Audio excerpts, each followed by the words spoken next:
Paz e bem, seja muito bem-vindo, muito bem-vinda a mais um programa a serviço da vida. Quase um século de história, nascia mais uma congregação de inspiração franciscana. Quase 96 anos de idade, essa mesma congregação, há 50 anos, escolheu o Brasil para iniciar as suas atividades missionárias adigentes. E como Deus, a providência de Deus, não iria prover o encontro de corações ardentes da Associação e Fraternidade São Francisco de Assis na providência de Deus, com as pequenas missionárias eucarísticas. Nós partilhamos a alegria da vida consagrada. E hoje é essa história que nós vamos contar. Paz e bem. O Santo Padre, o Papa Francisco, escreveu uma carta agora para nós, para a família franciscana. E ele diz 3 coisas importantes. Viva uma epifania. De que jeito? Observando o Evangelho.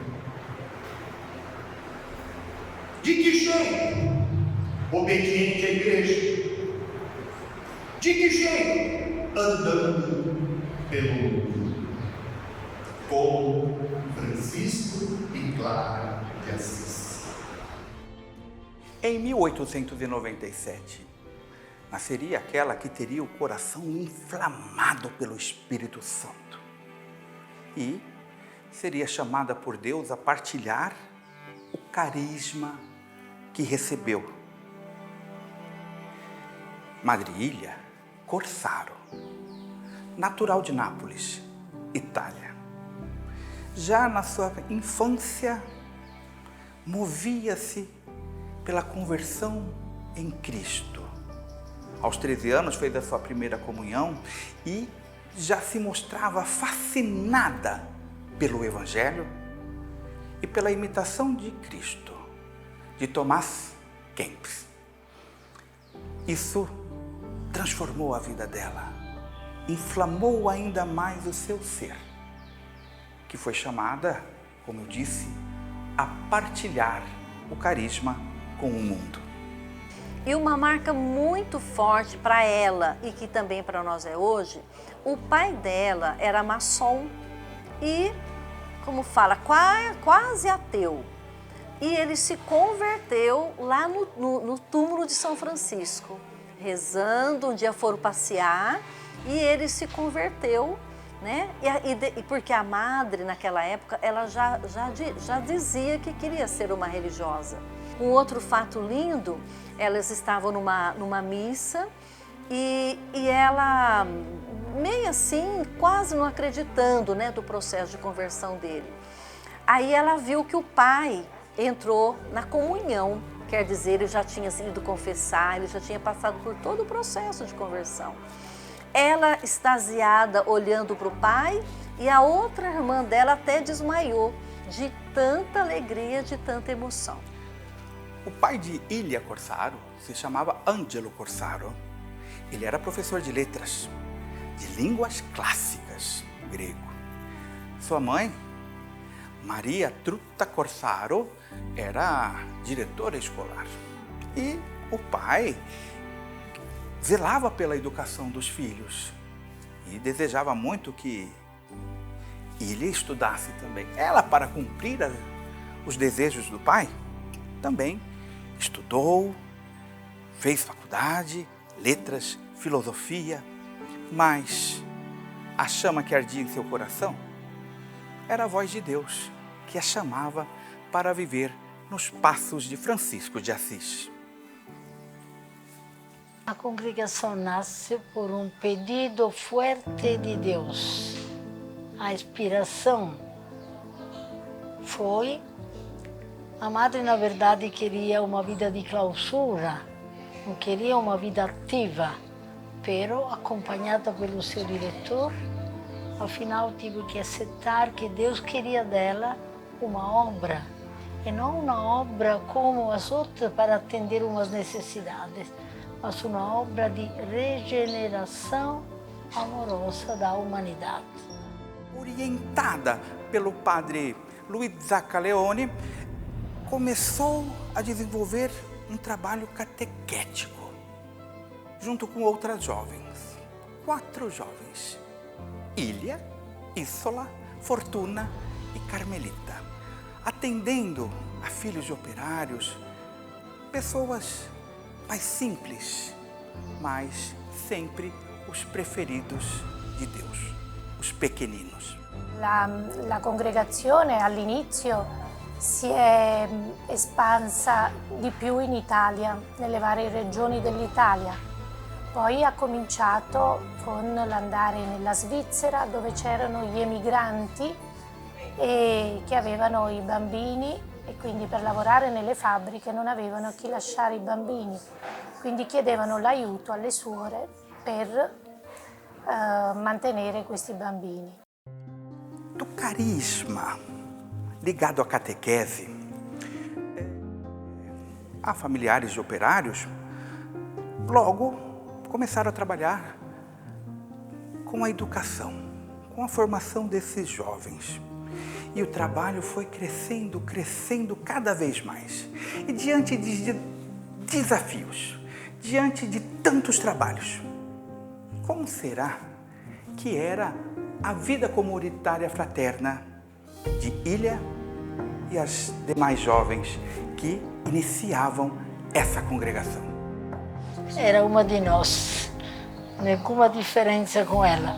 Ela abria a porta quando chegava alguém, atendia o telefone, estava no meio de nós em qualquer serviço, em qualquer atividade. E quando queríamos procurar ela, onde a encontrávamos? Na capela, lá, rezando. O testemunho mais forte que eu tenho dela é sua vida de oração. E isso se transmitia na acolhida que dava às pessoas, a começar por nós outras, as irmãs, qualquer pessoa. Quantos testemunhos temos de sacerdotes que vinha conversar com ela e se abria com ela, e ela entrava na vida de todos que se aproximavam dela. Algo que é importante nós destacarmos é que o início da congregação e todo o seu desenvolvimento se deu num contexto entre as 2 grandes guerras mundiais. Logo, num contexto de muitas dificuldades. As irmãs iniciaram seu trabalho em Bagnoli, na Itália, sem ter nada. Tinha um local alugado. As primeiras irmãs contam, elas eram 4, mas havia apenas 3 cadeiras à mesa para a refeição. Uma sempre ficava esperando. São histórias belíssimas. E pouco tempo depois, entre os anos de 45 e início dos anos 50, 2 irmãs foram enviadas para os Estados Unidos, que se despontava como uma terra de oportunidades, a fim de evangelizar, mas também de buscar benfeitores que pudessem ajudar essa obra de Deus. A madre então escolheu viver na simplicidade, na fraternidade e na alegria franciscana. Francisco que cantava: o amor não é amado, o amor não é conhecido. Porque o amor não é amado, nós vamos amar o amor para poder levar ele. Então nós somos adoradoras de Jesus Eucaristia, amamos Jesus Eucaristia e procuramos, através da nossa vida e do nosso testemunho, também fazer Jesus amado, adorado e conhecido. Um novo capítulo das esteiras. Foi assim chamado o capítulo geral das pequenas missionárias eucarísticas, acontecido em Bagnoli no ano de 1972, 1973. Mas o que foi o capítulo das esteiras? Por que esse nome? Porque no ano de 1217, São Francisco reuniu em Pentecostes todos os frades para ouvirem a vontade de Deus, aquilo que Deus queria dos irmãos. Eram tantos irmãos, cerca de 5.000, que não havia acomodação para todos. Então, eles se acomodaram em esteiras. Daí o nome capítulo das esteiras. Este capítulo das irmãs, o novo capítulo das esteiras, foi determinante. Ele culminou no Decretum Laudis, um decreto de alegria, um decreto de louvor. Madre Lia, refletindo a caminhada das irmãs, percebeu que é na pequenez, que é na singeleza que Deus se manifesta plenamente. Aconteceu uma grande renovação espiritual de todas as irmãs. Decidiram sustentar-se, a exemplo do que Francisco mesmo orientava aos primeiros frades, a trabalhar com as mãos, a se sustentar com o seu próprio trabalho. E foi neste capítulo, neste contexto de grande inspiração de Deus, que elas receberam um convite para vir ao Brasil, Diocese de Barretos, para uma grande ação pastoral, missionária. E aqui chegaram, na cidade de Olímpia, em 1974. Poi la congregazione è stata anche in America e successivamente la prima missione vera e propria è stata qui in Brasile, da dove siamo da 50 anni. Quando o Frei Justino, como foi falado, não? Em contato com a madre pediu se necessitava de presença de irmãs aqui no Brasil. Ele trabalhava em Olímpia. Este franciscano, chegamos, como a madre disse, 30 de janeiro de 1974. E aí em Olímpia, com uma acolhida extraordinária. Eu sempre digo a elas que a terra boa foi o Brasil que nos acolheu. A semente encontrou uma terra boa. Jovens, Deus continua chamando. Ele precisa de jovens generosos, generosas. A messe é grande, os operários são poucos, temos tantas solicitações. Então você jovem, você mãe e pai que está nos acompanhando, rezem pelas vocações, incentive seus filhos a seguirem Jesus, o Jesus de Nazaré. E você, jovem que nos ouve, procure-nos através das redes sociais.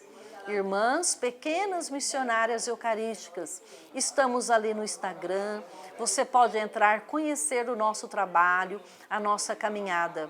E procure-nos para poder assim te ajudar a você seguir Jesus nesta caminhada.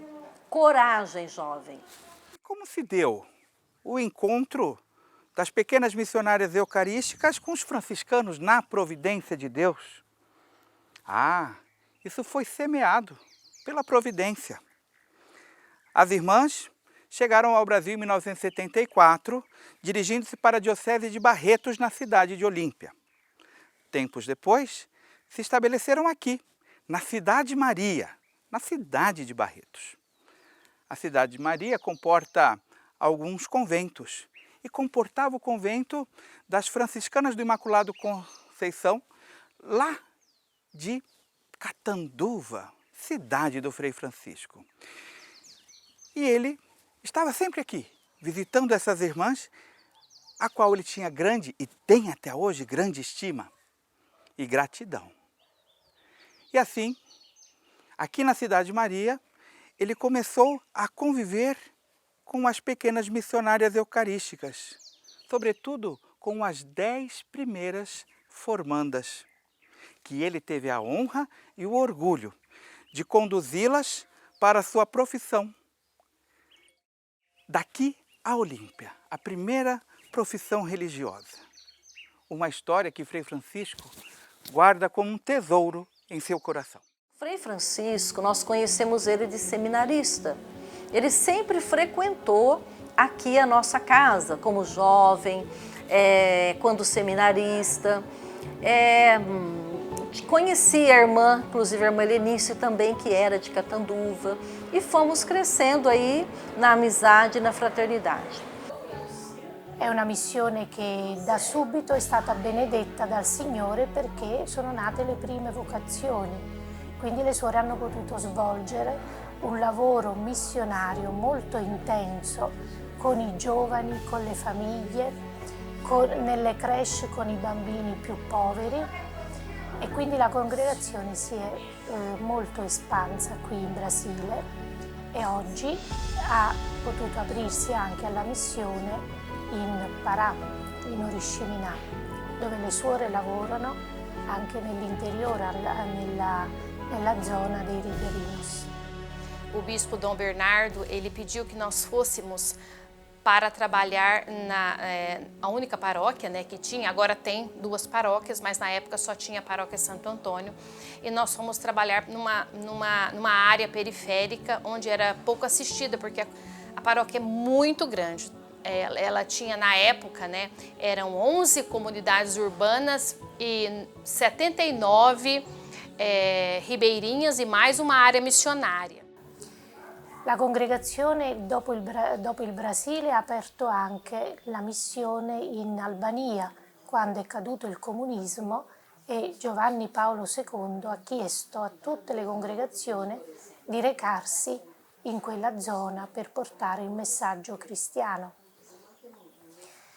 Dopo l'Albania abbiamo aperto in Perù. Eu falei com o sacerdote da minha paróquia que eu queria ser como ele. Então ele me levou a conhecer a congregação das pequenas missionárias eucarísticas. Eu fiz uma convivência de 20 dias. Gostei do carisma eucarístico, gostei da fraternidade, gostei de toda a experiência de viver em comum e também me atraiu muito o carisma de São Francisco. O compromisso principal é regenerar a humanidade no amor. Então nós estamos onde tem humanidade. Né? Se podemos estar na escola, estamos na escola. Se podemos estar na saúde, na pastoral, principalmente na catequese, né? E sempre aí com a ajuda dos nossos leigos primeiro, eles compartilham conosco o carisma, a missão, e é muito bonito também a experiência fraterna que fazemos com eles. E infine, 7 anni fa abbiamo avuto questa proposta di aprire una missione in Africa per i bambini orfani e albini. Um voluntário que tinha uma ONG na Itália conhecia o bispo da nossa diocese, que é uma diocese nova, e queria fazer uma obra. E aí pensaram naquilo que era mais necessário, que era uma casa para crianças órfãs e para crianças albinas, porque os albinos lá sofrem discriminação. Eles têm uma crendice que as crianças albinas são amaldiçoadas. Então, quando elas são vivas, elas são causa de mau auguro para a família. Então, eles dizem assim, depois de mortas, elas podem servir como amuleto de sorte. Então, por isso, agora um pouco menos, mas matavam as crianças, vendiam os pedaços, né, e para poder fazer amuleto. Sobretudo pessoas de influência, pessoas políticos, sempre acreditando que aquele amuleto servia para ajudar eles a vencer a eleição, para conseguir mais dinheiro. E lá a realidade ainda é de um povo muito simples, muito pobre, e por isso as doações, a maior parte das doações vem da Itália. Bom, é uma alegria muito grande estar aqui com as irmãs, presenciando, né, esses 50 anos, sendo que eu também sou um fruto de tudo isso, desses 50 anos, desde as primeiras irmãs até hoje. 50 anos de Brasil, 2024, Jubileu de Ouro, alegria! Frei Francisco, juntamente com a Associação e Fraternidade, presenteou as nossas queridas irmãs, pequenas missionárias eucarísticas, com um memorial, recordando essa belíssima história, iniciada por Madre Ilia Corsaro e por todas as irmãs aqui do Brasil. Uma história para ser guardada no coração, de amizade, mas também de trabalho. Nós e as pequenas já trabalhamos juntos em algumas obras.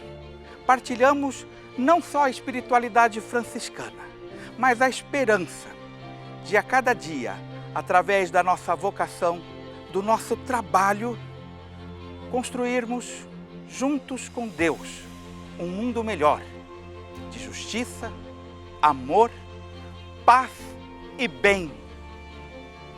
Na capela, o serviço da vida eterna.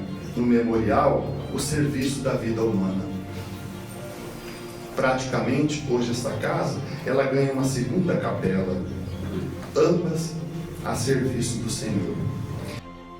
Educação, saúde, tendo semeadoras da palavra do bem-estar, que merece a nossa mais profunda gratidão à missão desenvolvida. O Santo Padre, o Papa João Paulo II, disse uma coisa que me marca muito: o amor me explicou tudo. Madre Lia, que vive em cada um de nós, inspire as gerações futuras a seguir o exemplo de caridade.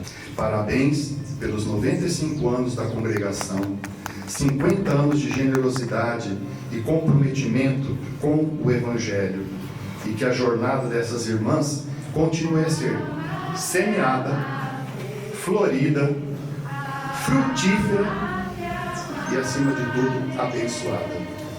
Somos irmãos pela vida consagrada, somos irmãos pelo franciscanismo que nos abraça e pelos ideais, onde buscamos cada dia servir o mesmo e único Senhor, Jesus.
Paz e bem a você que nos acompanha em mais um programa a serviço da vida. Seja muito bem-vindo no primeiro Giro da Providência deste ano de 2024. Aqui você fica por dentro das novidades de nossa associação e fraternidade São Francisco de Assis na Providência de Deus. Terminamos o ano de 2023 e iniciamos esse ano de 2024 com o retiro anual da nossa fraternidade, com a participação dos nossos frades e irmãs, e foi direcionado pelo Frei Estevão, da UFM. Durante o retiro, a fraternidade admitiu 11 jovens, 8 frades e 3 irmãs, no ingresso ao noviciado. Eles receberam o hábito franciscano e um novo nome, onde simboliza para nós uma nova missão. A Casa do Cirineu, em São José do Rio Preto, recebeu colaboradores, frades e irmãs para uma missa transmitida pela Rede Vida. E durante a celebração, as irmãs franciscanas receberam a bênção de envio por Frei Francisco. As irmãs irão para a região amazônica, onde irão atuar no Hospital Padre Colombo, na cidade de Parintins. Lá será a primeira vez das irmãs naquela região. Após ultrapassar a meta de atendimentos no ano de 2023, o Barco Hospital Papa Francisco realiza a primeira expedição neste ano de 2024. É importante relembrar que a nossa presença na região amazônica é um pedido pessoal do próprio Papa Francisco à nossa fraternidade. E para que a nossa missão continue sendo realizada nos atendimentos àqueles que necessitam, aos doentes, àqueles que passam fome, aos pequenos do Haiti, nós precisamos da sua colaboração. Portanto, faça a sua doação e esteja conosco a serviço da vida. Afinal de contas, a providência de Deus acontece, mas necessita da extensão das mãos dos homens. Doe agora, que o Senhor te abençoe. Paz e bem.